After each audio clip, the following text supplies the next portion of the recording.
ဒီခန္ဓာကိုယ်ကြီးကရောက်ရမှာနှိမ့်ဆက်လိမ့်မယ်ဆိုတာမှတ်ထားရနော်ဒီခန္ဓာကိုယ်ကြီးဖြင့်ဘယ်ရောက်လို့ရှိရင်ဖြင့်အကောင်းမှဖြစ်ပါမလဲလို့ဘယ်ခါကာလမှမတွေးကြဒီခန္ဓာကိုယ်ကြီးပဲရောက်ရောက်ကောင်းကောင်းမွန်မွန်နဲ့ဖြစ်ပါမလဲမတွေးပါနဲ့ဘာကြောင့်မတွေးပါနဲ့တုံးလို့မေးရတယ်ဆိုလို့ရှိရင်ခန္ဓာကိုယ်ကအမေဝန်တဲ့ကလေးကအမေဝန်တဲ့ကပြင်းမဲ့ထွက်လာကလေးကဇေယမရဏခေါင်းပေါ်မှာရွက်ပြီးမွေးလာခဲ့ရဇေယမရဏခေါင်းပေါ်မှာရွက်ပြီးမွေးလာခဲ့ရတော့နတ်ကလေးမွေးဖွားလာတယ်ဆိုတော့ဇေယမရဏပါမှာပဲဇမမွေးဖွားလာတယ်ဆိုရင်ဇေယမရဏပါမှာကြီးဖြစ်နေတော့ဩသူမပါတဲ့နေရာမှာမရှိလို့ရှိရင်ဖြင့်ဒီခန္ဓာဘယ်ခန္ဓာဖြစ်ရလို့မှကောင်းနိုင်မယ်မွန်နိုင်မယ်မြတ်နိုင်မယ်ဆိုတာတကယ်ကျွဲရဘူးလားဘူးလို့မတွေးနဲ့တော့မှန်ပါဗျာသူမွေးဖွားလာတယ်ဆိုတော့သူကောင်းပေါ်ပါလားဇေယမရဏပါဝေရမယ်သေရမယ်ဆိုတော့ထောင်နှမ်းရမှာမင်းပဲနှစ်ကြဆိုတော့လေပင်ကွင်းနဲ့တသိရိုက်ကလေးမင်းပဲနှစ်ဆိုတော့ဒုက္ခခံရမယ်ဆိုတော့လေပင်ကွင်းကြီးနဲ့တသိရိုက်ပြီးပါခဲ့သလိုဘုန်းကြီးတို့ဓမ္မတွေခန္ဓာကိုယ်ကြီးမှာလေတဲ့မင်းမြမတွေရောက်လာသလားရောက်လာလို့ချင်းဝေရမယ်သေရမယ်ဆိုတာကောင်းပုံမှာပါပြီးသားဖြစ်ဘာဖြစ်ဖြစ်ကောင်းပုံမှာပါပြီးသားဖြစ်ပြီးကြတာနေသောကြောင့်ဘုန်းကြီးတို့ဓမ္မတွေဘယ်ခန္ဓာဖြစ်ရင်ဖြင့်ကောင်းနိုင်မယ်ဆိုတဲ့စိတ်ကိုဘယ်ကာလမှမဥပခဲနဲ့ခန္ဓာဇာသိငြိမ်းရတာကောင်းတော့တယ်ဆိုတာကိုဖြင့်အမြဲစဉ်းစားထားပါလို့ဆိုတာသတိပေးရခန္ဓာဇာသိငြိမ်းရတာကောင်းတော့တယ်ဆိုတာအမြဲသတိထားရမယ်နော်မသိသေးခင်ကတော့ဩလူဘဝဆင်းရဲနတ်ဘဝကောင်းနိုင်မယ်ဆိုတော့ဟိုကဒီကဒုက္ခသစ္စာနတ်ကဒုက္ခသစ္စာလို့သင်ရပေါ့ဗျာရှင်မင်းသင်ရညာတော့လေဇေယမရဏခေါင်းဆောင်ပြီးမွေးလာရပါတယ်ဆိုတော့ဒကာတက်ကထူးသေးရဲ့အဲ့ဒါမထူးတာကိုဖြင့်ဒကာဓမ္မတွေကသနာကမြောက်တာနဲ့အထူးလုံးနေပါနဲ့ဆိုတာပြောလိုက်သနာကမြောက်လို့အထူးလုံးနေနဲ့ဒီတဲ့မြောက်သမားပင့်သမားကလည်းတဏှာကပါတကူသူကထူးတာနဲ့ခင်ဗျားတို့ကညံတိမ်ပြီးဒီကလာမထူးလိုက်ပါနဲ့ဘုရားဟောတော်မူတာနဲ့ဆရာဘုရားကဆရာသမားကဘုရားဟောတော်မူတဲ့ဤတိုင်အမြင်ကိုပြောပြီးဒီကလာနေတာကိုသာတည်ပြုပြီးဒီကလာမှတ်တမ်းယူပါဒါဖြင့်ဒကာဓမ္မတို့ဘယ်ခန္ဓာဖြစ်ဖြစ်ဇေယမရဏကောင်းဆောင်ပြီးမွေးလာခဲ့ရတယ်ဆိုတာသိကြပါလားသိကြပါဘူးအဲ့ဒီသိကြတာကိုသိလို့ရှိရင်ဖြင့်မသိသေးတဲ့ပုဂ္ဂိုလ်များကဖြင့်လူဘဝကောင်းတို့ပြန်နတ်ဘဝကောင်းတို့ပြန်မဘဝကောင်းတို့နိုးသာထင်လိုက်ရတယ်ဒကာဓမ္မတို့မြတ်စွာဘုရားဘယ်ခါမှမစွန့်တဲ့ပါဠိတော်ထောက်ကြည့်တော့သံခိတေနာပြင်စုပါရနခန္ဓာပိဒုက္ခသစ္စာခန္ဓာ၅ပါးပါတယ်လို့ဒုက္ခသစ္စာပါဗျာခန္ဓာ၅ပါးဒုက္ခသစ္စာလို့ဟောထားတယ်ကောဇေယမရဏကြောင့်ဟောပြီလားမှန်ပါဗျာဘယ်လိုဆုံးဖြတ်ချက်ချဇေယမရဏကြောင့်ဟောပြီတာပဲဆိုတော့ဘုရားတို့သူများပြောတာခင်ဗျားတို့ကဒကာသစ်တို့ကယုံကြည်မလို့ပါဘူးလို့ပါဗျာ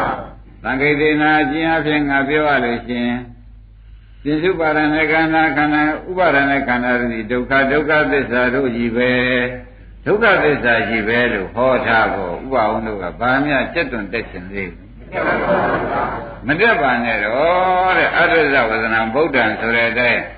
နှခေါင်းမှမပြောဘဲနဲ့တခေါင်းနဲ့မှန်ပြောတဲ့ကိုယ်တော်ကြီးစကားကိုစစ်တို့အတည်ပြုလိုက်ပါကိုမသိခြင်းနေအတည်ပြုလိုက်ပါကိုသိတာမသိတာကတော့ကိုမိတာမမိတာရှိလေဦးမဲ့ဘုရားကတော့သဗ္ဗံသံဃာတိတိသဗ္ဗညုဆိုတဲ့အတိုင်းအလုံးစုံကုန်သိပြီးဒီကလာနေတဲ့ကိုယ်တော်ကြီးဖြစ်ပြီးဒီကလာနေတော့သူသိတာသာတိုးလိုက်ပါမယ်တို့ဟာကတော့မွေးရသုံးလုံးကမွေးလာတာဘာမှတို့ကစင်ကြယ်တဲ့နေကြမလိုဘူးလို့သာဆုံးဖြတ်ချက်ချပြီးဒီကလာဘယ်ခန္ဓာမှဒုက္ခသစ္စာလွတ်တာမရှိဘူးလို့ဆုံးဖြတ်ချက်ချလိုက်မှန်ပါဗျာရှင်းမလားရှင်းပါဗျာဒါဖြင့်အာရမဓမ္မတို့ ဒီခန္ဓာမသိသေးကာလပတ်လုံးဒုက္ခမသိဒီခန္ဓာမသိသေးကာလပတ်လုံးဒါဖြင့်ဒုက္ခသိခြင်းလို့ရှိရင်ခန္ဓာသိရလိမ့်မယ်ခန္ဓာသိခြင်းလို့ရှိရင်ခန္ဓာဖြစ်ကြောင်းကိုယ်အောင်လုပ်ရလိမ့်မယ်ခန္ဓာသိခြင်းခန္ဓာဖြစ်ကြောင်းကိုယ်အောင်လုပ်ရလိမ့်မယ်အဲဒါဖြင့်ခန္ဓာကဒုက္ခသစ္စာခန္ဓာဖြစ်ကြောင်းကသမုဒယသစ္စာသဘောကျခန္ဓာကခန္ဓာဖြစ်ကြောင်းကအဲတော့ခန္ဓာသိခြင်းလို့ရှိရင်ဖြင့်အကျိုးတရားမသိမင်းနဲ့အကြောင်းတရားသိလိုက်လို့ရှိရင်ပြီးသွားအကျိုးမသိမဲနဲ့အကြောင်းတရားသိလိုက်ရင်တကယ်ကျွပြီးသွားဒါဖြင့်ဘုန်းကြီးတို့တရားဓမ္မတွေယခုသောကျော်စံပြုငယ်မှုတွေပေါ်ပေါက်ပြီးဒီကရရှိသာသမီမှုအများမှုသုတ်တန်ရောက်ဆိုတာသာကြံတော့တယ်သာသမီတွေကလည်းမုန်းတော့မယ်အများကလည်းမုန်းတော့မယ်ဒီစကားကြီးသွားနေတာကခန္ဓာလမ်းစဉ်ဒီစကားသွားတာကအဲ့တော့ခန္ဓာလမ်းစဉ်ကိုလိုက်နေလို့ရှိရင်ဖြင့်ခြေတကွယ်ကျွန်းနဲ့လမ်းပါလားမှတ်လိုက်တာခန္ဓာလမ်းစဉ်ကဘာပါလဲကိုယ်မှကိုယ်ဖုံးနိုင်တဲ့ဗျာတိဒုက္ခကြီးလာအောင်ပါရွာတွေကမောင်းနှင်ပြီးထမ်းထုတ်တဲ့မရဏဒုက္ခကြီးဟောအတုပဖြစ်တော့ထုတ်ကြအောင်ပါဘူးဗျာဩဒါဖြင့်ခန္ဓာလမ်းစဉ်ကဖြင့်ဘယ်ခန္ဓာရရဒီလမ်းနဲ့ဒီကံမလွယ်ရန်သွားတော့တယ်ဆိုတာဒကာဓမ္မတွေတစ်ဖြစ်ချမှတ်ထားလိုက်တော့မှခန္ဓာပါသစ္စာခန္ဓာဖြစ်ကြောင်းသမုဒယသစ္စာဖြတ်လိုက်လို့ရှိရင်ခန္ဓာဖြစ်ပါဦးမလားဖြစ်ပါဘူးဗျာဒါဖြင့်စဉ်းစားကြည့်ပါလားဒကာဓမ္မတို့ကဖြတ်တဲ့ပုဂ္ဂိုလ်ဟာအခုဒကာတက်ကသမုဒယသစ္စာဖြတ်လိုက်တယ်အခုဒကာကျော်တို့ဦးလာဂုရုကသမုဒယသစ္စာဖြတ်လိုက်တော့သမုဒယသစ္စာဖြတ်တဲ့ပုဂ္ဂိုလ်ကနောက်ခန္ဓာမလာတော့မှန်ပါဗျာဒါဖြင့်ဒီဉာဏ်သမားတွေကလို့ဆိုလို့ရှိရင်ဖြင့်နိဗ္ဗာန်သွားတဲ့ဉာဏ်သမားကိုမှန်ပါဗျာနိဗ္ဗာန်သွားတဲ့ဉာဏ်သမားဆိုတာရှင်းတော့ရှင်းပါဗျာနိဗ္ဗာန်သွားတဲ့ဉာဏ်သမားဖြစ်အောင်တခါကျွယ်လုပ်ပါဗျာဘန်ကောက်ကြီးမျိုးမျိုးအရှင်မျိုးမျိုးကျင့်မျိုးမျိုးနဲ့တခါကျွယ်ကြောညာထုတ်နေလို့နိဗ္ဗာန်ရောက်မှာမဟုတ်ပါဘူးရောက်ပါမရောက်ပါဘူးလောကိစီပါရဲ့ကြည်ပွားရုံမှပါတခါသစ်ပါရှိသေးအဲ့ဒါနိဗ္ဗာန်ဖြစ်ကြောင်းကိုကောင်းကောင်းသိတဲ့ပုဂ္ဂိုလ်တွေကိုအပါဝင်ဖြစ်အောင်ဒကာဓမ္မတွေလုပ်ပါလို့ဆိုတာသတိပေးလိုက်နိဗ္ဗာန်ဖြစ်ကြောင်းကောင်းကောင်းဖြတ်နိုင်တဲ့ပုဂ္ဂိုလ်မှာလူဆုံးကောင်းမှုပြနိဗ္ဗာန်ဖြစ်ကြောင်းကောင်းကောင်းဖြတ်နိုင်တဲ့ပုဂ္ဂိုလ်မှာနိဗ္ဗာန်ရောက်ကြောင်းကိုကောင်းကောင်းသမုဒယဖြတ်နိုင်တဲ့မဂ္ဂသစ္စာကင်းအောင်တဲ့ပုဂ္ဂိုလ်ဖြစ်ပါမှဥပအောင်ရင်တရားကြမယ်ကောင်းစားဖြစ်မယ်နော်အဲ့တော့ဘုရားခင်ကိုရမြတ်ကြီးက45ဝါကာလပတ်လုံးနိဗ္ဗာန်ရောက်ကြောင်းသူတော်ကောင်းအဖြစ်ကိုနိဗ္ဗာန်ရောက်ကြောင်းဖြစ်တဲ့အလုတ်တေကြီးပဲဟောသွား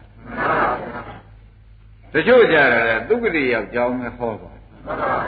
ဒါဘုရားပြည့်မတင်ကြပါနဲ့လို့ဘုန်းကြီးတို့ကဒကာဓမ္မတွေကိုတောင်းပန်ရနိဗ္ဗာန်ရောက်ကြောင်းမှနားမထောင်နိုင်တဲ့ပုဂ္ဂိုလ်သုက္ကတိပို့ခဲ့ရနိဗ္ဗာန်ရောက်ကြောင်းနားထောင်နိုင်တဲ့ပုဂ္ဂိုလ်ကျတော့နိဗ္ဗာန်ပို့ခဲ့ရဒါရင်အာရုံဒကာဓမ္မတွေကပုဂ္ဂိုလ်မျိုးမျိုးရှိလို့ဘုရားရှိမှဖြင့်အကောင်းကြီးဖြစ်တာကြည့်ကြံလို့သုက္ကတိလည်းဟောတော်တာပဲဇမပြေလည်းနိဗ္ဗာန်လည်းဟောတော်တာပဲဆိုတော့ဟောတဲ့ပုဂ္ဂိုလ်ကတော့ဖြင့်ကရမကရုဏာရှိနေတော့ဒကာသေးအပေသောမဲ့ပုဂ္ဂိုလ်သုက္ကတိပို့ခဲ့မှာပဲသဘောကျသုက္ကတိတဲ့ထက်တန်တဲ့ပုဂ္ဂိုလ်ကြပြန်တော့ဇမပြေပို့ခဲ့မှာပဲဇမပြေတောင်းမှလည်းတရားမကြသေးပါဘူးလို့ဗြဟ္မာပြည့်ထက်တန်းရောက်နိုင်တဲ့ကိလေသာနှဲပါတဲ့ပုဂ္ဂိုလ်ကြပြန်တော့လေသိတဲ့အတိုင်းပဲကိလေသာချုပ်တဲ့နိဗ္ဗာန်ပို့ဖို့ရဟောအဲ့တော့ဓမ္မမပယ်နဲ့သူဒီရောက်ကြောင်းကိုလည်းဒကာဓမ္မတွေချိုးကြဟောရပြီမှာပဲဗြဟ္မာပြည့်ရောက်ကြောင်းကိုလည်းချိုးကြဟောရမှာပဲတဲ့နိဗ္ဗာန်ရောက်ကြောင်းဒါကြပုဂ္ဂိုလ်ကမျိုးမျိုးရှိနေတာဟုတ်ဗျာဟိုသံဃာလေးတွေမှာရှိတယ်လို့ကြတော့အလုံးမသိတဲ့အတိုင်းဘုရားနဲ့ရှင်သာရိပုတ္တရာဆွမ်းခံသွားတော့သံဃာလေးတွေမှာရှိတုံတုံကြီးနဲ့ဘုရားရှိကမ္မကဏ္ဍလုပ်နေတဲ့ကမ္မကဏ္ဍဆိုတော့အိုးလုံးမသွားနိုင်တာဘုရားကကြည့်လိုက်တဲ့အခါကျတော့ပြုံး ရှင်မောကလန်ကပြုံးလာကြည့်လိုက်တော့လည်းသိဟောဟိုနာကြနွားခွေသေးတော့မှာပဲဆိုတာသိအဲ့ဒီနွားခွေသေးမဲ့ပုဂ္ဂိုလ်သိနေတဲ့ပုဂ္ဂိုလ်ကြတော့ဘုရားခင်ကိုရမေကြီးကဘယ်နဲ့လုပ်ပြီးဒီချိန်အနိက္ခန္ဓာရှုခဲ့သစ္စာလေးပါးဆက်အောင်လုပ်ခဲ့လို့ပြောချိန်များဥပအောင်ရှိသေးရဲ့ရှိပါဘူးဗျာဒီဘုရားနဲ့သောင်းကသွားအခုတွေ့ပြီးဟိုနာတယ်နွားခွေသေးမှာကူဗျာအဲ့ဒါကြတော့ခဏကနိဗ္ဗာန်ရောက်ကြောင်းဟောလို့ချိန်ပြီသေးရဲ့မမီတော့ရှင်သာရိပုတ္တရာကကဲဘာမှလည်းဟောခြင်းမရှိဘူးဘာမှလည်းပြောခြင်းမရှိဘူးသေပယ်သွားမှဆိုရတယ်ဘာမှလည်းမသိဘူးဓမ္မကြီးဘုရားဝတ်ချိုက်စမ်းဗုဒ္ဓံတလံကိစ္စမိဆိုလိုက်စမ်းဒါတော့နဲ့ပဲတင်းတိမ်ပြီးဒီကလာသူ့အချိန်ကဒီလောက်ရတာဘူးသဘောကျလားသူ့အချိန်ကဒီလောက်ရတော့သူ့အချိန်ပဲဗုဒ္ဓနုတ္တိပဲဟောလိုက်ရဒီပြင်သစ္စာလေးပါဟောလိုက်ရသေးတယ်ဘာကြောင့်မဟောရပါလိမ့်မလဲလို့ဘုန်းကြီးတို့ဓမ္မတွေကတွေးလုံးထုတ်ပါလားအချိန်မရအချိန်ကမရအချိန်ကမရမရတဲ့ပုံမှာတုံတုံကြီးလည်းအသက်ကကြီးမှသစ္စာလေးပါဟောလို့လည်းတခါပြည့်ဘယ်နဲ့တော့အသက်ကလည်းကြီးပြန်သေကံကလည်းနီးပြန်ဒီပုဂ္ဂိုလ်ကြတော့ဘယ်လိုမှမတတ်နိုင်တဲ့အတွက်ဓမ္မကြီးဘုရားရှိခိုးလိုက်ဘုရားဥတိုက်လိုက်ရှင်သာရိပုတ္တရာကဥပအောင်နောက်ကတိုးဝရှာဒါနဲ့ရှိခိုးပြီးဒီကလာဟောသားကြတော့နွားခွေတရားပဲဒီရှိခိုးတဲ့ကုသိုလ်လေးကြောင့်သူဂတိတွေရောက်သွားတယ်ဒါကြတော့မဟောတယ်မလားဟောတယ်သဘောကျဒါရင်ဒါဖြင့်ခொနကဝိညာဉ်တွေဘုံနာကြီးတို့ကြတော့ဘိုးတဲ့ဘုရားကရှင်သာရိပုတ္တရာကဟောလိုက်တယ်တဲ့တဏှာရီဘုံနာကြီးကြတော့တဏှာရီဘုံနာကြီးကြတော့တေဂန္တိရှင်သာရိပုတ္တရာသွားဟောနတ်ပြည်ရောက်ကြောင်းကောင်းသလားနတ်ပြည်ရဲ့ဘယ်ပြည်ကောင်းတယ်ဗြဟ္မပြည်ကောင်းတယ်ဆိုပြီးဟောသွားလို့ဗြဟ္မပြည်ရောက်ဗြဟ္မပြည်ရောက်တဲ့တရားဟောပြကြလို့ဗြဟ္မပြည်ရောက်ကြောင်းဟောနှောင်းသွင်းလိုက်လို့ဗြဟ္မပြည်ရောက်သွားတဏှာရီဘုံနာကြီးကြတော့အဲ့ဒီကြတော့ရှင်သာရိပုတ္တရာဒီတရားဟောပြီးဒီကလာတခါကျပြန်သွားတယ်နော်ပြန်သွားတော့ဒီဘုံနာကြီးကသုတ္တေကြပြီဓမ္မပြေရောက်သွားငါပြေရောက်ပြီးဒီကလာသွားတဲ့ပုဂ္ဂိုလ်ဖြစ်နေတာရှင်သာရိပုတ္တရာကလည်းဘုရားရှိသွားတော့မင်းမကပြန်ခဲ့တယ်တဏှာရီဘုံနာကြီးတရားဟောခဲ့တယ်ဗျာဘာတရားဟောခဲ့တော့ဓမ္မပြေရောက်ကြောင်းဟောခဲ့တယ်ဗျာဒါဓမ္မပြေသူရောက်ကြောင်းကိုနှုံးသွင်းနေတယ်ဆိုတော့ဘုရားကဩမင်းတရားဟောညံ့တယ်နိဗ္ဗာန်ရောက်မဲ့ပုဂ္ဂိုလ်ဗြဟ္မာပြည်ရောက်ကြောင်းမင်းကသွားပြီးဒီကရာဟောတယ်သွားမင်းပြန်ဟောကြည့်အောင်ဆိုပြီးဒီကမင်းတရားဟောညံ့တယ်ဆိုဗြဟ္မာပြည်လိုက်ဟောတော့ရဟန္တာဖြစ်သေးတယ်ဒီပုဂ္ဂိုလ်ကြတော့လေမှီတဲ့လိုက်ပဲတင်လိုက်ရပြန်တယ်သဘောကျဒီမှာတော့ဘုန်းကြီးတို့ဓမ္မတွေမှာအားလုံးကသိအောင်လဲနားထောင်ပါနိဗ္ဗာန်ရောက်ကြောင်းတစ်ခုပဲအဓိကထားနေတယ်ဆိုတာမှတ်တာကိုဘာအဓိကထားပါလဲနိဗ္ဗာန်ရောက်ကြောင်းအဓိကထားပြီးဒီကလာနေတော့တယ်ဆိုတဲ့ဥစ္စာမှတ်ထားလိုက်တော့ခொနကတရားရှိလိုက်တဲ့ကဓမ္မတွေသိပါပြီဘယ်ခန္ဓာရဆရာမရဏခေါင်းဆောင်ပြီးမွေးခဲ့ရတယ်ဆိုတာသိတော့ဗာသစ္စာဒါဖြင့်ဘယ်ခန္ဓာဒီနတ်ခန္ဓာဗြဟ္မာခန္ဓာဘယ်ခန္ဓာကြိုက်ကြသလဲကြိုက်ရင်ဆရာမရဏကြိုက်တယ်ကြိုက်ရင်ဘာကြိုက်လဲဆရာမရဏကြိုက်တယ်ဆိုတော့ဒါယူလို့ကြိုက်တယ်ဆရာမရဏကြိုက်တာကယူလို့ကြိုက်တယ်ဆရာမရဏဆရာလည်းဒုက္ခသစ္စာမရဏလည်းဒုက္ခသစ္စာဆိုတော့သူကြိုက်နေတာဒီဒကာသိကိလေသာယူလို့ကြိုက်တယ်ဆိုလိုက်မဆိုလိုက်အဲ့ဒါလေးစဉ်းစားပြီးကြည့်တဲ့အခါကျတော့မှဒီဘုန်းကြီးဥဒကာဓမ္မတွေကြိပို့ဆောင်တင်နေတဲ့အတိပ္ပယ်ဘာပါလိမ့်မလို့ဆိုလို့ရှိရင်ခန္ဓာဟူသည်ဇတ်သိမ်းဖို့တင်နေတယ်ဒါကြောင့်ဘာပါလိမ့်ခန္ဓာဇတ်သိမ်းဖို့အရေးကြီးဆုံးပဲနော်ဘယ်နဲ့ကြောင့်ဒီလောက်အဓိကထားပါလိမ့်မလို့ဆိုတော့ဒီပုဂ္ဂိုလ်တွေကသေပို့ဆောင်တင်လို့ရှိရင်ဖြင့်ဒီတရားနားရတယ်ဆိုတဲ့ကသူဘယ်နည်းနဲ့ဆိုရောက်ရမှာဒီဘဝမရောက်တော့ဘဝရောက်ရမယ်ဆိုတာကသိချမ်းတယ်အဲ့ဒါကြောင့်ဒကာဓမ္မတွေတရားကိုမကြိုက်လဲနာပြီတော့မကြိုက်လဲအာထုတ်သဘောကျကြိုက်လဲအာထုတ်ဒါဆိုတော့ဥရဘုကတင်းလာကြီးလားလို့မဆိုနဲ့ကိုယ့်မျက်လုံးကဇုံလုံးကဖြစ်နေတော့ ခြေတော်ကောင်းဆောင်ကောင်းတော့ကကိုကနောက်ကဖိလိုက်ပြီတော့ကိုမျက်လုံးအတွက်တော့ထဲမစင်းစားနဲ့သဘောကျကိုမျက်လုံးအတွက်ထဲမစင်းစားနဲ့ဆိုတာအမေမွေးတဲ့ကိုကဘာမှမပါခဲ့တယ်ယုံနာလည်းမသိဘူးဗျာအနိစ္စဒုက္ခလည်းဒုက္ခသစ္စာလည်းမသိတော့ဇုံလုံးကမွေးလာတဲ့ဥစ္စာကိုဇုံလုံးကဆင်ခြေထူးနေတယ်မဖြစ်ဘူးဖြစ်ပါမလားဇုံလုံးကဆင်ခြေထူးနေလို့ရှိရင်အလွဲနဲ့ချော်ပဲရောက်သွားတယ်သဘောကျအဲ့ဒါကြောင့်ဇုံလုံးကဆင်ခြေထူတဲ့တရားပွဲတော့မဖြစ်ပါစေနဲ့ဒါကလက်တို့ပြီးခင်ဗျားတို့အိမ်ကြမှာဘုန်းကြီးကတော့ဟောကြတာပဲကိုယ်လည်းအထုတ်ပါတယ်သူ့တိလောက်များရောက်နေကြည့်မလားဘာလျှော်သေးတွေပါလေအိမ်ကြလုံးမနေနဲ့ခင်ဗျားတို့ကလက်တို့ပြီးတိုးတိုးနဲ့နိဗ္ဗာန်ရောက်ဖို့ကျုပ်အားရထုတ်တာပဲပါအားထုတ်နေတာဖြစ်ပြကလေးတော့ရှိတယ်ဖြစ်ပြဆိုရောက်မယ်နိဗ္ဗာန်ကိုဖြစ်ပြမြင်ရောက်မှာပဲဆက်သာအားထုတ်သွားဖြစ်ပြမြင်ရောက်ရမယ်ဆိုတာသိကြတယ်အဲဒါကြောင့်ဘာမှအားလျှော့နေကြမလို့ဘူးတနည်းဘိက္ခုနီမတွေအားလျှော့တဲ့ဘိက္ခုနီမသောတာပန်လောက်တည်တယ်အားကျတဲ့ပုဂ္ဂိုလ်ရဟန္တာတောင်ဖြစ်သွားတယ်ဆိုတာရှင်နန္ဒကတရားဟောတော့တကယ်သိကြားလိုက်ပြီဒါကြောင့်ကိုယ်စိတ်ကိုခပ်မြင့်မြင့်ထားပါငါတို့ဒီဘဝခန္ဓာစသိငြိမ်းတဲ့နေပါအရယူမယ်ဒီခန္ဓာမုံရင်ရရမယ်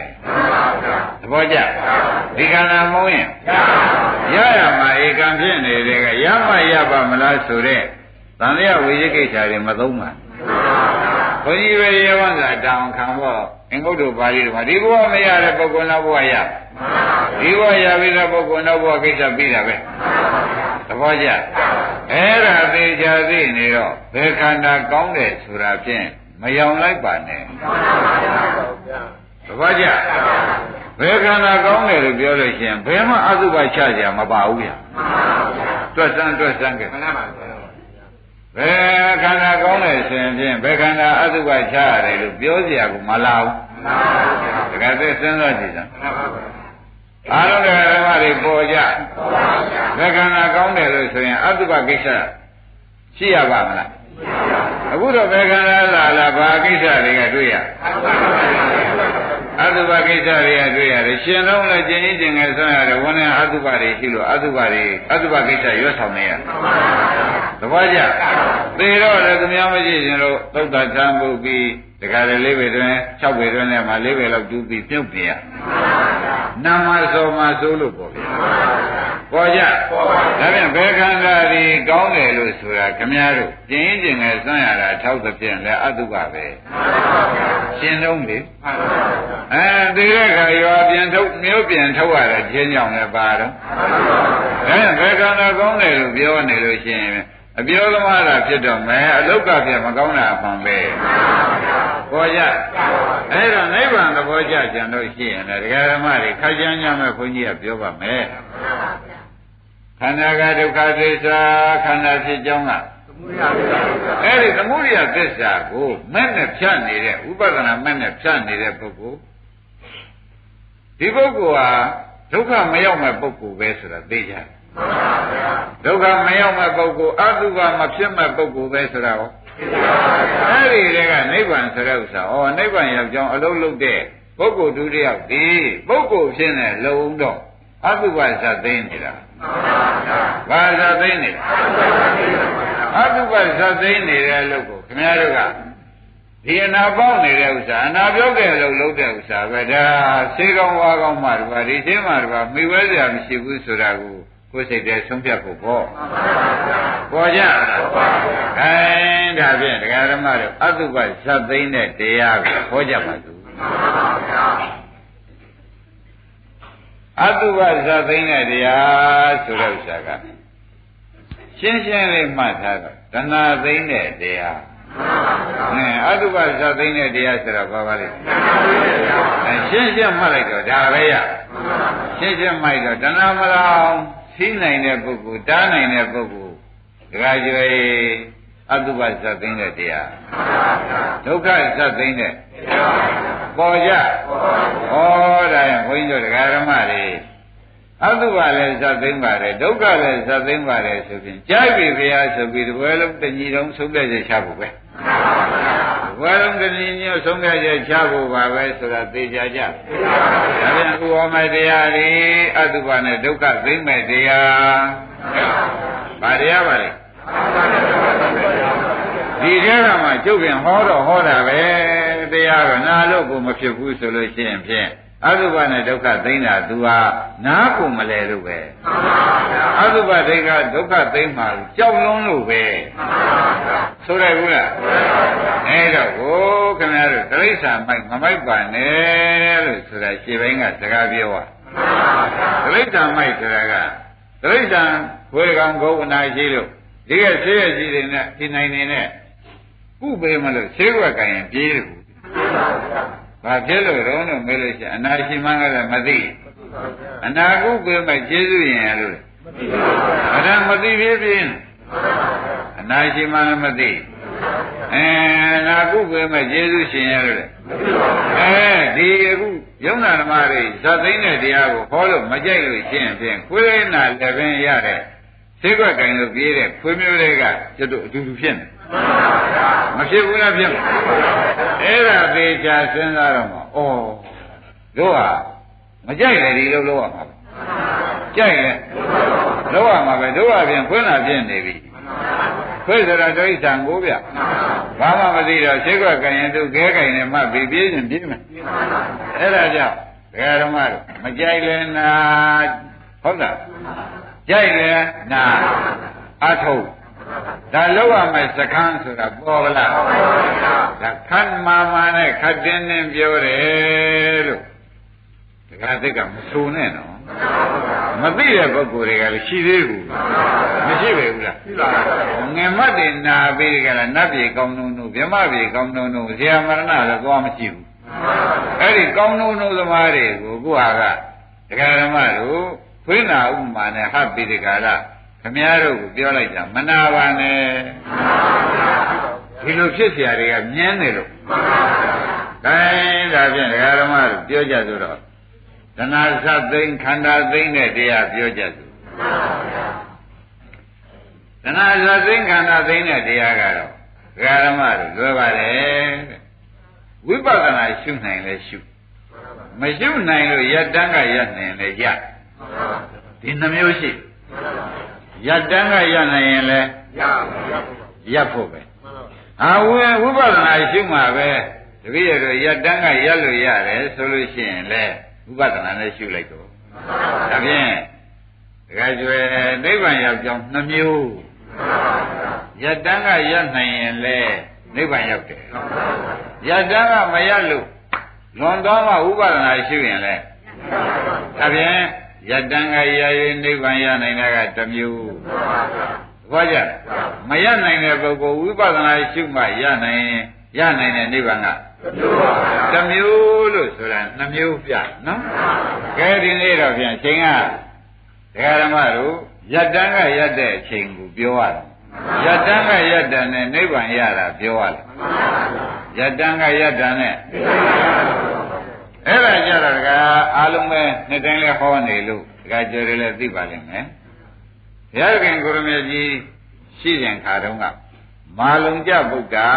ဆိုတာမာလုံကြပြင်ပုံနေမှရဲ့သားပေါ့ဗျာမာလုံကြဗုဒ္ဓသားကြတော့ဘုရားခင်ကိုရမေကြီးရှိသူကသွားလိုက်မာလုံကြဗုဒ္ဓဆိုတဲ့လူကအရှင်ဘုရားတပည့်တော်ဒီတရားဓမ္မကြိုးစားခြင်းနဲ့ဝိရိယနဲ့ကြိုးစားပါမယ်တူတူနဲ့ကျင့်ခြင်းပဲတပည့်တော်အသက်ရည်လည်းကြီးရဗျာတူတူနဲ့ကျင့်ခြင်းတရားကိုတပည့်တော်အထုတ်ပြစီသူရောက်ပုံကလည်းသက်ရည်လည်းကြီးတယ်လေတူတူနဲ့လည်းနိဗ္ဗာန်ရောက်တဲ့တရားကိုသူအရယူခြင်းတဲ့ဆိုတော့ဘုရားခင်ကိုရမေကြီးကပထမတော့ပြစ်တင်လိုက်ဘယ်လိုပြစ်တင်လိုက်တော့မင်းဟာအသက်ရည်ကြီးမှလည်းလာပြန်ကွာတရားလည်းတူတူနဲ့နိဗ္ဗာန်သွားခြင်းတယ်ဆိုတော့မင်းဟာတင်မလွယ်ပါလားပြောကုန်ပြောလိုက်ရလိုက်တယ်နော်အသေးရကလည်းကြည်ပြန်တယ်တရားလည်းတူတူလေးနဲ့နိဗ္ဗာန်ရောက်ချင်တယ်ဆိုတော့အားလုံးတရားဓမ္မတွေပဲစဉ်းစားကြည့်ဘုရားမို့သိခံပြီးနားထောင်ရတော့အဲ့တော့သူကပဲပြန်ချတယ်မင်းငယ်စဉ်ခါတုန်းကတော့ဘာလုပ်နေတုန်းกว่าအိုးငယ်စဉ်ခါတုန်းကတော့ပြီးရတဏှာခိုင်းတာလုပ်နေရတယ်သူကမှန်လျှောက်ပြီငယ်စဉ်ခါတုန်းကတော့ ဒီနဲ့ဘုန်းကြီးတို့ဓမ္မတွေဒီမာလုံးကြဗုဒ္ဓနဲ့အတူတူပဲဗျာဘုမာတကပြောလို့60ကျော်မှဘုန်းကြီးနာရောက်လာတယ်တကသစ်တို့ရောက်လာတယ်ဟုတ်လားဟောငယ်စဉ်ကတော့ဘာလို့ငယ်တော့မေးပဲလို့ခဏခင်းတာလုံးနေရတယ်ဗျာဩမင်းခက်ပါပြီတော့ကွာဒါဖြင့်ဒီစကားပြောတာကတခြားမဟုတ်ငယ်စဉ်ကဓမ္မသဒနာခိုင်းတာလုံးနေကြီးမှတရားတူတယ်နိဗ္ဗာန်သွားကျင်တယ်ဆိုတော့မင်းကမခက်ဘူးလားလို့ဘုရားပြောတယ်အဲ့တော့မခက်ပါဘူးတဲ့တပည့်တော်အားလည်းရှိပါသေးတယ်ချိုးစားမယ်ဆိုလို့ရပါတယ်ရှင်ဘုရားကတပည့်တော်တို့ကချင်းမြောက်ပါတဲ့တူတော်နဲ့မိမိကိုတူတော်နဲ့မိမိအားထုတ်ရလို့ရှင်တပည့်တော်ရနိုင်တဲ့စွမ်းရည်တတ်သိရှိတယ်ဆိုတော့နောက်ရဟန်းငယ်တွေကြားအောင်ပြောတယ်ဟေးရဟန်းငယ်တွေမင်းစဉ်းစားကြည့်ဓမ္မလုံးရဗုဒ္ဓအသေးရကြီးမှလည်းလာသေးတယ်သို့တော်လည်းတပည့်တော်အာယံပရရှိသေးတယ်ကြိုးစားနိုင်ပါသေးတယ်ဆိုတော့မင်းတို့ငယ်ငယ်တွေဘယ်နဲ့ကြောင့်မကြိုးစားကြရဲဆိုတာကိုလည်းရဟန်းငယ်တွေသိအောင်လို့ခဏကအပြစ်တင်လိုက်ခြင်းဖြစ်ပါတယ်မှန်ပါဗျာသဘောကျကြအဲ့တော့ဒီထဲမှာလူကြီးတွေလည်းမာလုံးကြဗုဒ္ဓရွယ်တွေလည်းပါတယ်မာလုံးကြဗုဒ္ဓငယ်စဉ်ကတော့သနာခိုင်းနေတဲ့ရွယ်တွေလည်းပါပါတယ်ဆိုကြလို့ပါတော့ငယ်လည်းရနိုင်တာပဲကြီးလည်းရနိုင်တာပဲလို့ဆုံးဖြတ်ချက်ချာငယ်လည်းကြီးလည်း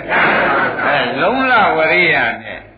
တရားဟောတဲ့ဆရာကမှန်ကန်ကန်ပြပြီးကိုကလုံးလဝရိယသတိပညာနဲ့ဥပအောင်နေလို့ရှိရင်ရရမှာပဲရှင်းမလားရှင်းပါဘူးအဲ့တော့ယနေ့တော့မာလုံးကြဗုဒ္ဓပြောရမှာဖြစ်နေတော့ဟောယတန်းကရနိုင်တာနဲ့နိဗ္ဗာန်ရတာကိုပြောရတော့မယ်မှန်ပါဗျာယတန်းကယတန်းနဲ့နိဗ္ဗာန်ရနိုင်တာတရားဓမ္မတွေပတ်ရတော့မယ်မှန်ပါဗျာမရနိုင်လဲဘုန်းကြီးကကိစ္စမရှိပါဘူးမရနိုင်လဲပွားများနည်းပေးရမှာဥပအောင်မရနိုင်တော့ရနိုင်တော့ရတဲ့နည်းပေးလိုက်ရုံပဲနိဗ္ဗာန်တော့ရောက်တာကြီးပဲလို့မှတ်လိုက်သမ်းပါဆိုရင်တော့တဏှာမလာဘဲနဲ့ချုပ်ရင်ရောက်တာတဏှာမလာဘဲနဲ့တဏှာလာခွင့်မပေးဘဲနဲ့ချုပ်လို့ရှိရင်တခါကျွေရောက်တာပဲလို့မှတ်လိုက်တာရှင်းညကဲဒါဖြင့်ကွာမာလုံးကြဘုရားမင်းဟာသိရကြီးမှလည်းတရားတူလိုချင်တယ်အားလည်းထုတ်ပါမယ်ဆိုတော့မင်းကလည်းတောင်းခံတော့ငါ့ဝတရားတိုင်းတော့ဖြင့်ငယ်တဲ့ပုဂ္ဂိုလ်လည်းကဲတင်ရမှာပဲကြီးတဲ့ပုဂ္ဂိုလ်လည်းကဲတင်ရမှာပဲကွာကဲမင်းငါဟောတဲ့တရားသေချာမှတ်စမ်းဟောပြီတရားဓမ္မ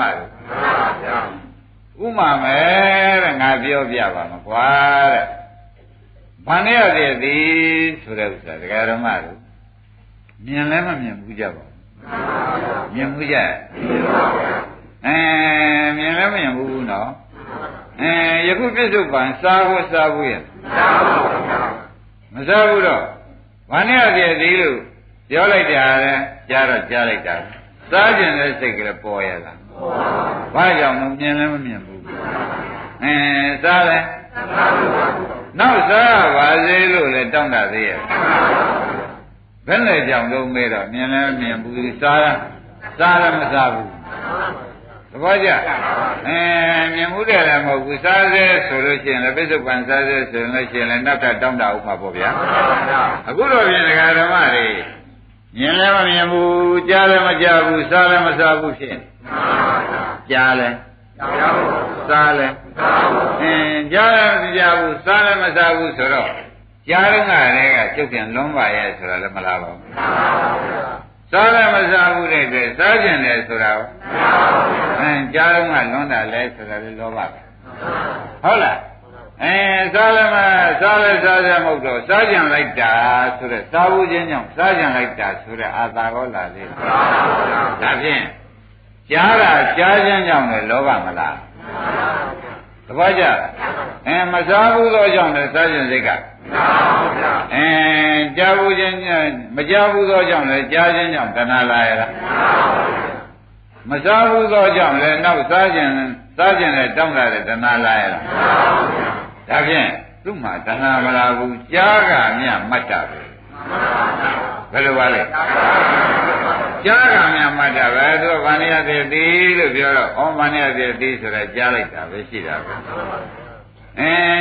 ကြားခြင်းကြောင့်လည်းတဏှာလာရလားတရားဓမ္မတို့မစားဘူးသောကြောင့်လည်း စားကြတဲ့မဟုတ်သောကြောင့်စားကြတဲ့စိတ်တဏှာရောဒါဖြင့်ကြားရုံနဲ့ပဲသူပြီးတော့တဏှာလာလေဒါဖြင့်ဒကာဓမ္မတို့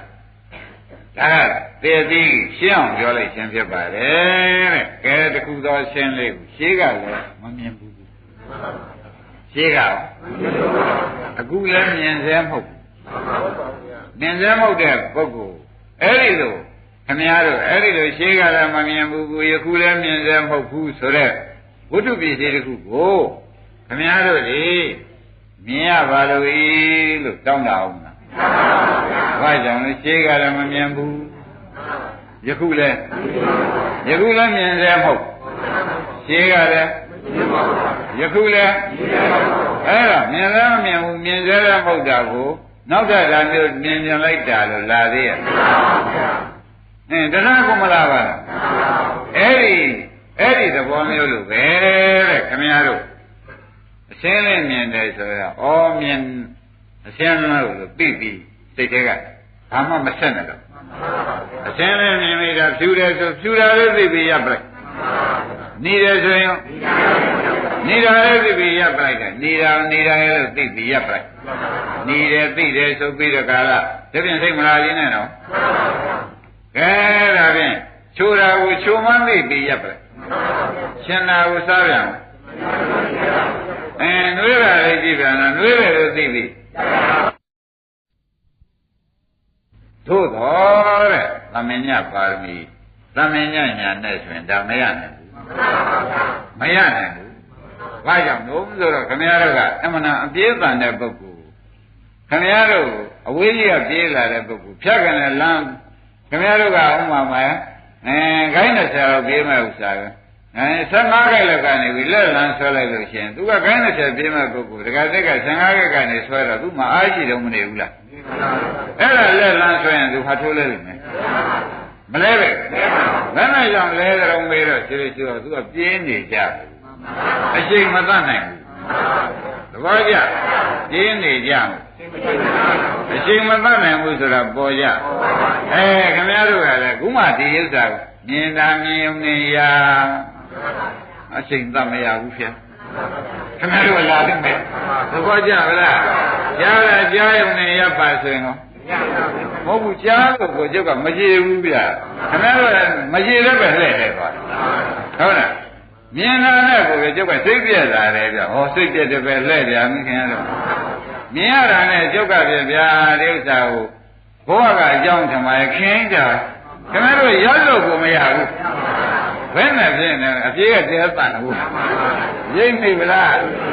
အပြေးကတန်နေတော့ရလို့မရပဲဖြစ်နေတော့ဘုရားကလည်းအရက်ခိုင်းတယ်ဥပါဟုတ်ခင်ဗျားတို့ကဘယ်နဲ့ဖြစ်ဒကာတက်တော်အပြေးလာမှာ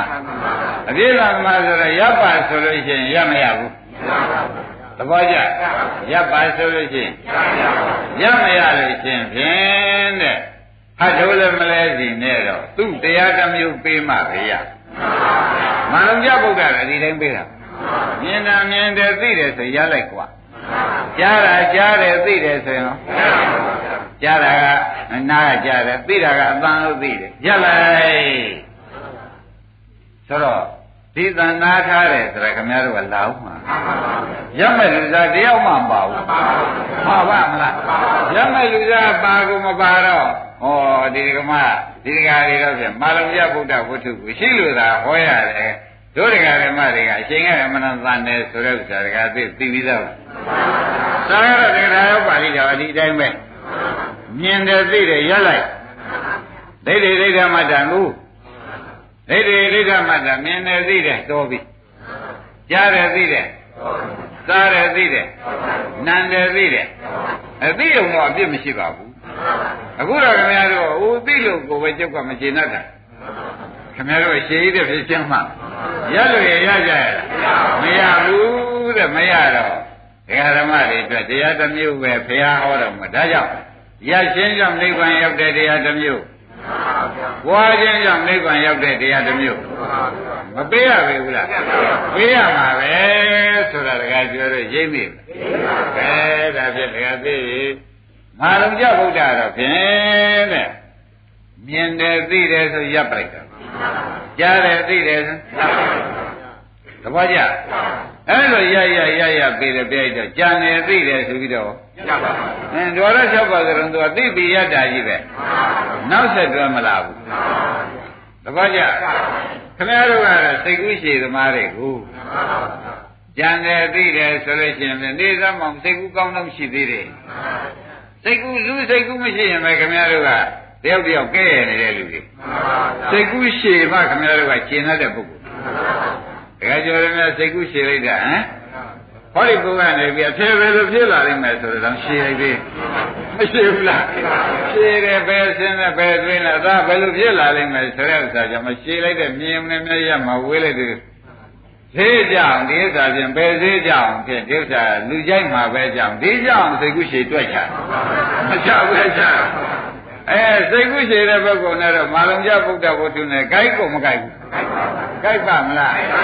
ဒါဖြင့်ဒကာဓမ္မတို့မြင်ပြီးရတဲ့မာလုံကြဗုဒ္ဓတော့ယန္တာဖြစ်တာအမှန်ပဲယန္တာတော့သိချဖြစ်ပါတယ်သူကမြင်တယ်သိတယ်ဆိုရပ်ပါလိုက်တော့ဇနာဥပါဒံခံကကြားတယ်သိတယ်ဆိုရင်ရပ်ပါလိုက်တော့ကြားရတာကောင်းတယ်ဆိုတာသာသေးရဲ့ကြားရတာမကောင်းဘူးဆိုတဲ့ဒေါသတွေကိုငါရတော့သူကဒကာဓမ္မတို့တခါတဲ့တတိနဲ့ပညာနဲ့ကိုအုပ်ပြီးတခါလဲရပလိုက်မြင်ုံသိုံနဲ့ရပါလေကြားုံသိုံနဲ့ရပါလေဆိုပြီးရပလိုက်တဲ့အတွက်သူ့မှာတော့ဖြင့်ကိလေသာတွေခုန်ကုန်သွားရတဲ့တတိပညာပါသွားရတဲ့တတိပညာကပါသွားတဲ့အတွက်သူ့မှာတော့ဖြင့်ကိလေသာချုပ်ငိမ့်သွားကိလေသာချုပ်ငိမ့်တော့ခဏကပြောခဲ့တဲ့အတိုင်းတဏှာချုပ်ငိမ့်သွားသဘောကျကိလေသာချုပ်ငိမ့်တော့ဒီတရားဓမ္မတွေဒီတရားသာဟောရမယ်ဆိုလို့ရှိရင်ဖြင့်တဲ့ခင်ဗျားတို့ဥစ္စာရမရတဲ့ဆံလဲဦးမလို့ဖြစ်နေမဖြစ်ဘူးလားဖြစ်ပါသေးသေးကြရပြင်းမှာဆိုတာသိကြတယ်ဥလားဘူးရကဲဒါဖြင့်ဒီလိုလုပ်ကြပြီတော့ဘုရားသခင်ကိုယ်တော်မြတ်ကြီးကမူလပါဏာကပါဠိတော်ကြတော့ကွာတဲ့ဒီလိုလုပ်လို့ဖြစ်ပါသေးတယ်အာသောတရားဆိုတာကွာဆိုတော့ခုနကလောဘတို့ဆိုတာကာမသွားတွေကိုဗျကာမသွားဘဝသွားတွေနော်ဝိဇ္ဇာသွားလည်းပါတာပဲဒိဋ္ဌာသွားလည်းပါတာပဲလောဘတလုံးဖြစ်ရင်အကုန်ပါတာပဲဘာဇာတဖြစ်နေအကုန်ပါပြီးဒီသမယုတ်ဓမ္မဖြစ်နေအကုန်ပါနေကြတယ်ဆိုတာသိပြီးသားပေါ့ဗျာအဲ့ဒီတော့ဒီအာသွားကိုကွာတဲ့အာသွားကိုပွားသဖြင့်လည်းပယ်နိုင်ပါတယ်သူကလာပြီခင်ဗျားကအဲ့ဒီနေရာကျတော့ဒီအာသွားတွေကလည်းပွားသဖြင့်လည်းအဝိတ္တဝကိစ္စနဲ့ပွားသဖြင့်လည်းပယ်နိုင်ပါတယ်ဘယ်နဲ့ကတော့ရပ်သဖြင့်ပယ်တာဘူးမာလုံကြဗုဒ္ဓတော့ရပ်ပြီးတော့ပယ်ပဲမလာအောင်တားပဲသူကရပ်နိုင်တဲ့ဇန်ရဲ့တတိမသေးဘူးနော်အေးရပ်နိုင်တဲ့ဇန်ရဲ့တတိမသေးတော့ခင်ဗျားတို့ကဒီတိုင်းသွားပြီးဒီကရနေရမယ်ဆိုလို့ရှိရင်ခင်ဗျားတို့ကအမတန်မှကိလေသာရန်သူတွေကသူပြောတဲ့ပုဂ္ဂိုလ်တွေဖြစ်နေတော့ခொနဲ့အပြည့်အစုံတဲ့ပုဂ္ဂိုလ်လိုပဲရပ်မရရှိမရတားမရကတော်များတယ်များဘူးလားအဲ့တော့ရပ်နိုင်ရင်လည်းရကြပါနိဗ္ဗာန်ရောက်ပါလေရပ်နိုင်ရင်နိဗ္ဗာန်ရောက်ပါတယ်ဆိုတာသိကြပါလားဒါဖြင့်မြင်တယ်သိတယ်ကြားလိုက်တော့ကြားတယ်သိတယ်နားတယ်သိတယ်သင်စားတယ်သိတယ်ရလိုက်ပါတဲ့ဝတ်တယ်သိတယ်ကြံတယ်သိတယ်ရလိုက်တော့တဲ့ဟိုဘက်လောဘဒေါသမောဟမလာခြင်းနဲ့ဆိုတော့သူကလည်းတရားဓမ္မတို့တဲ့ဘာကြောင့်လဲဆိုတော့ဣန္ဒြိယသံဃာဣန္ဒြေလုံခြုံတာနဲ့အာသွားကုန်သွားပေါ်ကြဣန္ဒြေလုံခြုံတာနဲ့တို့တော့ဒါစာမှာတော့ဖြင့်မာလုံကြဗုဒ္ဓဝတ္ထုကိုသွားကြည့်ရင်အခုဘုန်းကြီးပြောတဲ့အဓိပ္ပာယ်ပါမယ်မဟုတ်ဘူးသင်သေးတော့ဣန္ဒြိယသံဃာလုံတာနဲ့တရားဓမ္မတို့အာသွားမလားရိပ်မိဗလားဣန္ဒြိယသံဃာလုံခြုံတာနဲ့အာသွားမလားတော့ဒါအာသွားပယ်ပြီးသားဖြစ်မသွားဘူးလားဒါပြန်ဒီအာသွားပယ်ပြီးသားဖြစ်လို့ရှိရင်ပြန်အာသွားနေရောတော့လဲနိဗ္ဗာန်အာသွားဆိုတာတဏှာပဲဟုတ်ဗျသူတို့ချုပ်သွားတယ်ဘာခေါ်ကြမာလုံကြဗုဒ္ဓတော့တကယ်ကျွယတ္တာနဲ့ရဣန္ဒြိယသံဃာလုံခြုံတာနဲ့ပဲရသွားပေါ်ကြခိုင်းဒီဃာဓမ္မတွေတော့သူနဲ့မကြိုက်ပါဘူးတို့သွားနဲ့ခင်ဗျားတို့တွေးရပြီတော့ ဒီတရားနဲ့တို့နဲ့ကြိုက်ပါမကြိုက်တဲ့အိဗယ်တွေကများမနေဘူးလားကြိုက်ရင်လည်းလုံးကြပါလို့ဆိုတာတိုက်တွန်းပါမကြိုက်သေးလို့ရှိရင်နောက်တရားပြင်မကြိုက်သေးလို့ရှိရင်နောက်တရားပြင်မယ်တဲ့နောက်တရားကဘာလဲဆိုတော့မြင်တယ်သိမြင်တာကိုလည်းဒီကနေပြီးဖြစ်ဖြစ်ရှိသိတာလေးကိုလည်းဒီလိုရှင်းလိုက်တဲ့အခါကျတော့ဒီနေရာမှာအာသွားလာမယ်နေရာတဏှာလာမယ်နေရာလာသေးတယ်ဒါကတော့ဘာဝိတ္တပကိစ္စနဲ့နိဗ္ဗာန်ရောက်တာဘယ်နဲ့ကတော့အိန္ဒြိယသံဃာသီလလုံညုံနာနဲ့နိဗ္ဗာန်ရောက်နိဗ္ဗာန်ရောက်ဖို့ကျင်းတော့အတူတူပဲဒါကြကြရှင်းမလားဒါကိုဥပအောင်လို့နှမျိုးထားဟောမှရတယ်နော်ဘာဖြစ်လို့လဲဆိုတော့ပုဂ္ဂိုလ်စိတ်ကအမျိုးမျိုးဘူးမာလုံးကြဗုဒ္ဓနော်မြင်တယ်ရမြင်တယ်သိတယ်ဆိုရနိုင်တာနဲ့သူအာသဝကုံကောလို့နိဗ္ဗာန်ရောက်တာအမှန်ပဲမရောက်ဘူးလားခင်ဗျားတို့ကတော့မြင်တယ်သိတယ်ဆိုလို့ရှိရင်ဖြင့်သိတာလေသိလို့ကိုကျုပ်ကမကျေနပ်တာလာချင်လားမယ်ဒေါသကလေသိလို့ကျုပ်ကခင်မိတာဆိုတာရောခင်ဗျားတို့ကတော့ခင်တာရဲ့မကျေနပ်တာရဲ့ဒါလေးဒီနောက်ကလိုက်အဲ့တော့ရလို့မရတာသိကြတယ်ကာမသွားတွေလိုက်မနေဘူးလားအဝိဇ္ဇာသွားတွေရောမကျင်တာဘူးဆိုရင်အဝိဇ္ဇာပါနေပြီအဝိဇ္ဇာဆိုတာမောဟမောဟဆိုတာဥဒိသခုကုံရှင်တယ်ဆိုတဲ့ဒေါသနဲ့လည်းသူရှင်းနေတယ်အဲ့တော့အဝိဇ္ဇာသွားကလည်းလာမနေဘူးလားပေါ်ကြဒါဖြင့်ခင်ဗျားတို့ဥလာဘူးတို့ဥမတကာကျွဲတို့မတကာတက်တို့ဥပအောင်တို့ရနိုင်ပါမလားမေးရမနဲ့ဖြစ်ပါမရနိုင်ဘူးဗျာတပည့်တော်ဒီဥစ္စာတော့ခဲနေတယ်ရနိုင်တဲ့နေရာရှိတော့ရှိပါရဲ့ကိုယ်ကမ္ဘာကြောင်းလေးနဲ့ကိုယ်နေတဲ့အခါကျတော့ဟိုပြမကလေးကြီးလည်းမြင်နေသိတယ်ဟိုကလေးကြီးလည်းမြင်နေသိတယ်လမ်းသွားတဲ့အခါကျတော့ခက်တယ်အိမ်မှာသွားတဲ့သူတွေကဆောက်နေရင်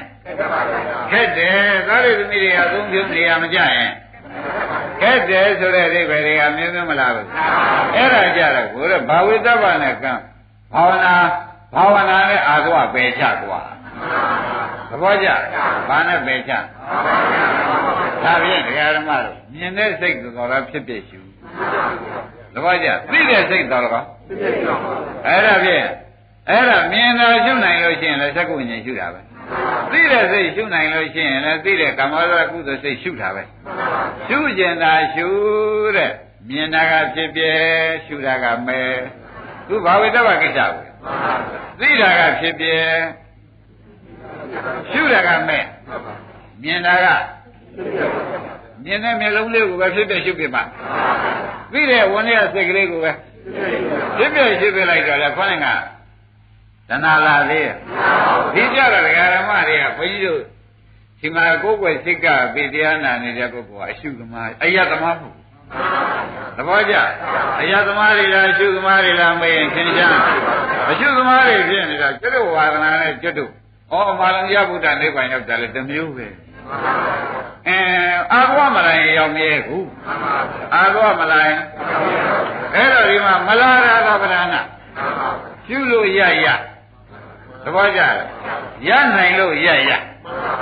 ရှုလို့ပဲအာသောရပေါ့ဗျာရနိုင်တဲ့သတိရှိလို့ပဲရအာသောမလာရင်နိဗ္ဗာန်ရောက်တာဘယ်လိုဆိုကြပါဒါဖြင့်ဘာလုံကြဗုဒ္ဓရောက်များဆိုလဲတပည့်တော်လူစုရောက်ဖို့မရဘူးတခါကျဆိုရတော့မယ်အာလုံတရားတော်လုံးရှင်းတတ်ကြပါကြိုက်တာတော့လုပ်ဖို့ဗျာရောက်လို့ရတယ်ဆိုလို့ရှိရင်လည်းတပည့်တော်ဒီကမ္ဘာနဲ့လျော်တယ်ဆိုရနေကြမြင်တယ်သိတယ်ကြားတယ်သိတယ်တော်ပြီရလိုက်တာကိုမှားတယ်လို့တော့သွားမဆိုနဲ့မှားတယ်လို့တော့သွားမဆိုနဲ့ဘုရားဟောသူကိုယ်တိုင်လည်းရဟန္တာဖြစ်သွားတယ်မာလုံရဗုဒ္ဓသဘောကျဘာလို့တော့ရမယ်ဆိုတဲ့တတိကသူ့ပါပြီးသားဒီနေရာကြလို့ရှိရင်ရမယ်ဆိုတဲ့ပညာကောင်တတိပညာကပါနေတယ်အားလည်းစိုက်တယ်ဟိုမဲ့ခင်ကပါပြီးသားဖြစ်သဘောကျမဲ့ခင်ကပါပြီးသားဖြစ်နေတော့သူလည်းမဲ့ခင်အလုပ်လုပ်တာပဲကျွတ်တို့ရှုတာလည်းပါတော့ကျွတ်တို့ဖြစ်ဖြစ်ရှုတာလည်းမဲ့ခင်အလုပ်လုပ်တာပဲဒါပြန်သူကပါတော့ဣန္ဒြိယဘာဝနာသဘောကျသူကဣန္ဒြိယဘာဝနာကျွတ်တို့ဒီကားလို့ဆိုရင်ဘုဇင်မဲ့ခင်ဘာဝနာဒါထူးခြားပါတယ်ရှင်းကြလားဒါဖြင့်ဓမ္မတို့ကြတော့ဘယ်လိုဟောရမလဲဆိုလို့ရှိရင်ဖြင့် မြင်တယ်သိတယ်လို့နှစ်ချက်လာလို့ရှင်မြင်ရှုနိုင်ရှုမရှုနိုင်ရင်သိကိုမြင်ရှုရင်မျက်လုံးနဲ့ရှုပါနော်မျက်လုံးနဲ့မြင်စီကလေးဖြစ်ဖြစ်ရှုပါသိတာလေးရှုတယ်ကြွဟာဘယ်လိုရလို့သိပါတယ်လို့ဆိုလို့ရှင်သိတဲ့စိတ်ကလေးကဝန်းနဲ့ပေါ်အဲ့ဒီဝန်းနဲ့ပေါ်တဲ့စိတ်ဘာလို့ ဒီနှစ်ချက်တစ်ချက်ချက်မိလို့ရှိရင်ကျွတ်တို့ကလည်းတဲ့ခေါင်းကသနာဥပါဒံကံဆိုတဲ့အာသဝတွေကိုကျွတ်တို့ကဘာဝနာနဲ့ပယ်ချတာသဘောကျဘုရားအိန္ဒြိယနဲ့ပယ်ချတယ်အိန္ဒြေလုံးညုံသားနဲ့ပယ်ချတယ်ဒီကဘာဝနာနဲ့ပယ်ချတယ်နှစ်ခုစလုံးမှန်တယ်လို့သုံးဖြတ်ချက်ချတယ်သဘောကျဘယ်လိုပါလဲသူလည်းပฏิထားတာပဲပฏิဖလားတာပဲဝိရိယရောဝိရိယလည်းထားတာပဲပညာနဲ့ဒီနေရာကြောက်လို့ရှိရင်ဖြင့်ငါဒီမရမရှိရဘူးဆိုတဲ့သဘောပေါ့သူလည်းအာသောတားနေတာရှင်းမလားဒီကရှုတဲ့ပုဂ္ဂိုလ်ဟာဒါလည်းအာသောတရားကိုရင်နိဗ္ဗာန်ရောက်တာအာသောတရားကိုရင်နိဗ္ဗာန်ရောက်တာကြီးပဲဆိုတော့ရှင်းရဒါဖြင့်တရားဓမ္မတို့မြင်တဲ့စိတ်ကိုဘာလို့မသိတဲ့စိတ်ကိုအဲ့ဒါကြောင့်သက္ကုဝိညာဏအိဋ္ဌံရှုလေရတယ်မနောဝိညာဏအိဋ္ဌံရှုလေရသဘောပါကြကဲကြားတယ်သိတယ်ဆိုရင်ကြားတဲ့စိတ်ကိုသိတဲ့စိတ်ကိုအဲ့ဒါလည်းရှုနိုင်မှရမှန်းတော့ဒါတော့ဘုန်းကြီးတို့တရားဓမ္မတွေကြားတာသိပြီးအတော်ကြားနေမှရှုပြတာကပါသေးဒီရရမှာဝေးလို့အတော်လေးမျောသွားသေးတယ်ဗျာမနှဲပြန်ဆဲရတယ်မနှဲပြန်ဆဲရရင်တော့ကြားတိုင်းကိလေသာချားခုကိလေသာချားခုသွားပြီကိလေသာချားခုတော့ခင်ဗျားတို့မဲ့ရနှေးနေမယ်သဘောပါကြကိလေသာချားခုရင်ကျုပ်ခရုတော့စိုက်တာပဲဒုံနဲ့ဆိုရင်မရှုပြဘူးဒုံနဲ့မရှုပြဘူးဆိုတော့ဒီကြားတဲ့တစ်ခုကတော့ဝင်ရတော့မယ်ဝင်တာဘယ်လိုဝင်တာများတော့ဆိုတော့မသိတဲ့အဝိဇ္ဇာဝင်တာများတယ်ဝိဇ္ဇာဇောခွန်ရင်ဝင်သွားတယ်မဝင်ဘူးလားဝိဇ္ဇာဇောခွန်ရင်ဝင်သွားတော့မြင်တယ်သိတာမရှုဘူးနောက်မှငါရှုမှပါပဲဆိုမြင်တာသိတာလေးရှုလိုက်ကြားတဲ့အဝိဇ္ဇာဇောခွန်ရင်ကဝင်သွားတယ်ဒါပြန်ကိလေသာကြားချတော့ဘယ်နဲ့ဆိုကြကိလေသာကြားချကြလို့ရှိရင်ပြန်အရာနေလိမ့်မယ်ကွာကိလေသာကြားချရင်တတ္တတံသမိတံအဘုစိန်တံလို့ခရားကဟောတယ်အင်္ဂုတ္တပါဠိတော်တတ္တတံအမြဲအဘုစိန်တံမပြတ်ဘူးဗျာသမိတံနဲ့ရားထဲမှာကိလေသာမရောပဲနဲ့ဒီလိုရှုလိုက်လို့ရှိရင်ကွာ9ရက်9လ9နှစ်ဆိုရပါတယ်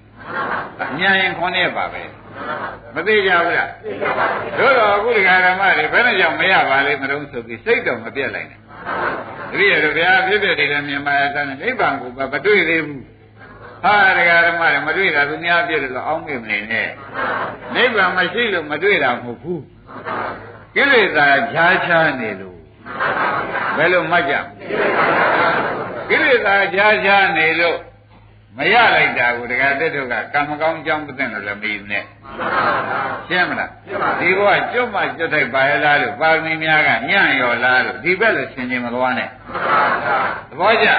ဘာပြည့်နေတာအဲ့တော့ကိလေသာကြားချတာကိုကြာတော့ကဲဒီကကိလေသာကြားချမှန်းသိတော့ဟိုနောက်တစ်ခါကြားလို့ရှိရင်ဖြင့်ဝိရိယပူထားလိုက်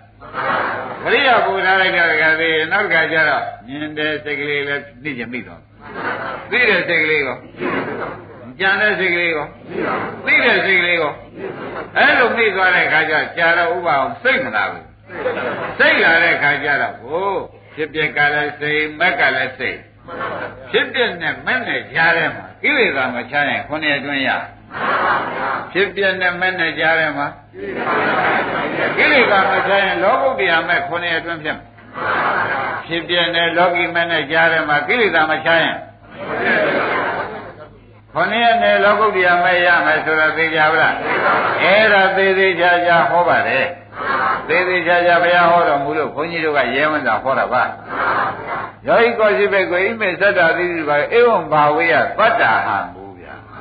ဒီတိုင်းသာဘုရားကြီးသာမှာကွာ9ရက်အတွင်းရပါတယ်